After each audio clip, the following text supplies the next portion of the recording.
बिस्मिल्लाहिर्रहमानिर्रहीम। शुरू करता हूँ अल्लाह के नाम से जो बड़ा मेहरबान है, निहायत रहम करने वाला है। मेरे भाई दोस्तों बुज़ुर्गों, हमने जो पिछले वीडियोज़ में जो कलमे के मतलब बताए हैं, आज इंशाअल्लाह इस वीडियो में सारे मतलब एक साथ बताएंगे। कलमा ला इलाहा इल्लल्लाह के 4 मतलब हैं, मुहम्मदुर रसूलुल्लाह के 4 मतलब हैं। तो हमने 4 मतलब कंप्लीट कर चुके हैं अल्लाह के फ़ज़ल से। तो हम उन चारों मतलब को इस वीडियो में इंशाअल्लाह बताएंगे। ला इलाहा इल्लल्लाह का पहला मतलब है कि अल्लाह है। दूसरा मतलब है कि अल्लाह ही सब कुछ करने वाला है। तीसरा मतलब है कि अल्लाह पाक कुछ भी कर सकते हैं।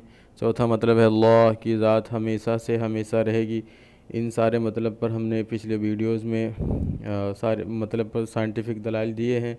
जिन हजरात ने पिछली वीडियोस हमारी नहीं देखी, भाग 1 से लेकर 10 तक, या आज भाग 10 है। तो इंशाअल्लाह इस वीडियो में हम सारे मतलब एक साथ बताएंगे। अल्लाह से दुआ फरमाए अल्लाह पाक कहने और समझने में आसानी पैदा फरमाए।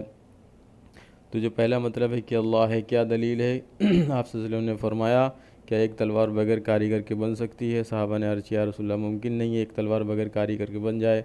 फरमाया कि इतना बड़ा सूरज बगैर कारीगर कैसे बन सकता है? सूरज अल्लाह की ज़ात से बना है, पूरी कायनात अल्लाह की ज़ात से बनी है, हर एक चीज़ अल्लाह की ज़ात से बनी है। अल्लाह नूर है, ताकत है, इल्म है, सिफ़ात हैं। अल्लाह नूर की तरह है, पूरी ज़मीन आसमान हर चीज़ अल्लाह की ज़ात के अंदर है। तो पहला मतलब है। दूसरा मतलब ये है कि अल्लाह ही सब कुछ करने वाले हैं। इसकी क्या दलील है? कि देखो अल्लाह पाक अगर हमको ताकत देते तो हम अपने आप को बीमार नहीं होने देते। अल्लाह पाक अपनी ताकत से पूरी कायनात की हर चीज़ को चलाते हैं।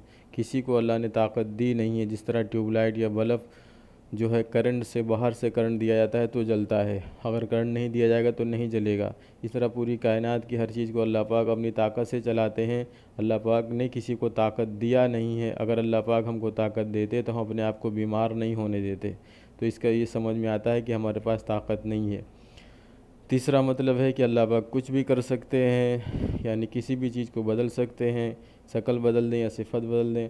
अल्लाह पाक ने कुरान पाक में बहुत सारे इस वाक़यात बयान फरमाए हैं कि देखो इब्राहीम अलैहिस्सलाम के लिए अल्लाह पाक ने आग को बदल कर उनके लिए राहत का ज़रिया बना दिया, और मूसा अलैहिस्सलाम की लाठी को अल्लाह पाक सांप बना देते थे, और एक पूरी कौम को अल्लाह पाक ने, बनी इसराइल की पूरी कौम को अल्लाह पाक ने बंदर बना दिया। तो किसी भी चीज़ को अल्लाह पाक बदल कर कुछ भी बना सकते हैं। ये तीसरा मतलब हुआ। चौथा मतलब है अल्लाह की ज़ात हमेशा से है, हमेशा रहेगी।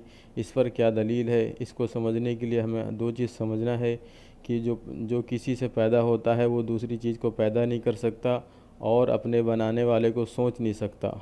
हम या कुछ किसी भी चीज़ को ले लें, प्लेन उड़ता है लेकिन अपने बनाने वाले को सोच नहीं सकता और दूसरी चीज़ को पैदा नहीं कर सकता।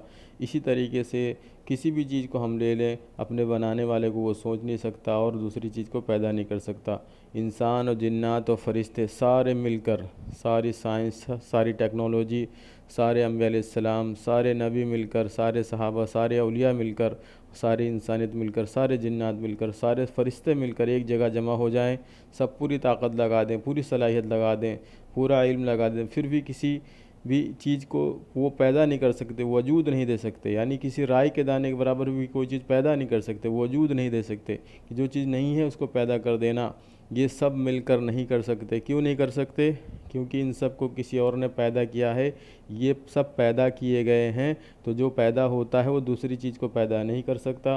अल्लाह से सारी कायनात का पैदा होना इस बात की दलील है कि वो हमेशा से हमेशा रहेगा। इसीलिए उसने सूरज को पैदा कर दिया, इसीलिए उसने चाँद को पैदा कर दिया, इसीलिए उसने ज़मीन आसमान को पैदा कर दिया। बग़ैर इंसानों के इंसान को किसने पैदा कर दिया?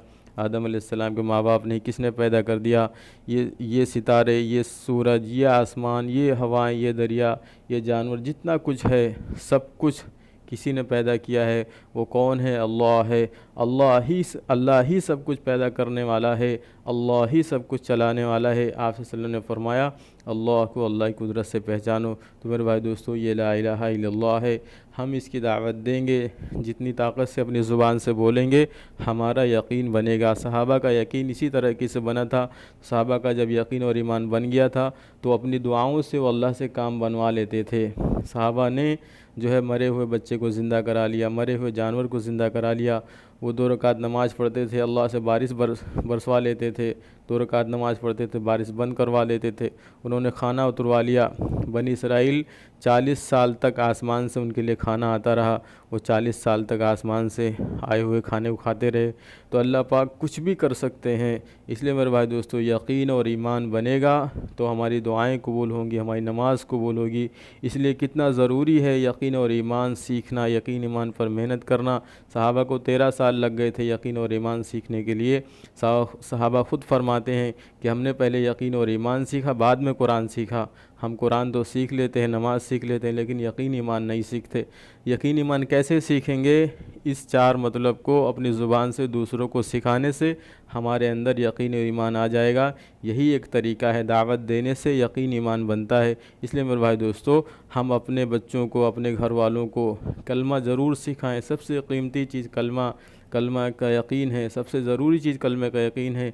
इसलिए मेरे भाई दोस्तों, हम अपने कलमे को दलाइल के साथ सीखें और सिखाएं। इंशाअल्लाह हमारा भी यकीन बनेगा, हमारी नमाज़ें कबूल होंगी, हमारे मसाइल दुआओं से हल होंगे।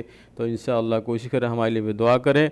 अल्लाह तबारक व तआला हम सबको अमल की तौफीक नसीब फ़रमाए। अस्सलामु अलैकुम व रहमतुल्लाहि व बरकातुहू।